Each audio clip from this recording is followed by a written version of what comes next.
நம்ம ஒரு நாளைக்கு ஃபுட்டு கொடுக்க ஆரம்பிச்சிருவோம், 2வது நாள் ஃபுட்டு கொடுக்குவோம், 3வது நாள் ஃபுட் சரி இந்த ஆள் நம்ம ஃபுட்டு கொடுக்குறோம், நம்ம இனிமேல் நம்ம ஒன்றுமே பண்ண வேண்டியதில்ல, இப்படியே உட்காந்துக்கலாம். நம்ம சேம் திங் நம்மளோட ஹியூமன் பிஹேவியர். டெய்லியும் உங்களுக்கு சாப்பாடு யாராவது கொண்டு வந்து கொடுக்குறோம் வச்சுக்கோங்க, உங்களுக்கு என்ன மோட்டிவேஷன் இருக்கும் போய் சம்பாதிச்சு பணம் சம்பாதிச்சு சாப்பிடணும். நம்ம யாரோ கொண்டு வந்து கொடுக்குறாங்க, ஸோ நல்ல ஜாலியாக இருந்தால் சாப்பிடலாமே. ஸோ அந்த ஹேபிட்டும் டிபெண்டன்சி நம்ம பண்ணக்கூடாது. பீப்புள் ஃபீடிங் பண்ணுறவங்களுக்கு நிறைய ஒரு ரெஸ்பான்சிபிலிட்டி இருக்குது. எந்த அனிமலை ஃபீட் பண்ணுறவங்களும் சும்மா ஃபுட்டு கொடுக்கறது மட்டும் இல்லை அவங்களோட ரெஸ்பான்சிபிலிட்டி. அந்த நாயை கருத்தரை பண்ணுறது, தடுப்பூசி போடுறது, அது எல்லாமே அவங்களோட ரெஸ்பான்சிபிலிட்டி. அது மட்டும் இல்லாமல் நம்ம மேலே ஒரு டிபெண்டன்சி கொண்டு வரக்கூடாது.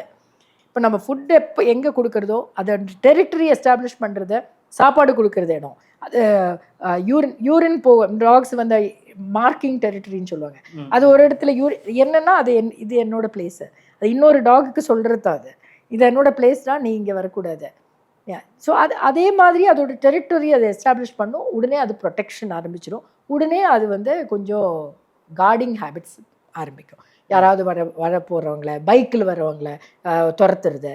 பிகாஸ் நம்மளுக்கு வேறு வேறு விஷயங்களில் இன்வால்வ் ஆகலைன்னா இந்த மாதிரி விஷயங்களில் இன்ட்ரெஸ்ட் ஜாஸ்தி ஆகும்.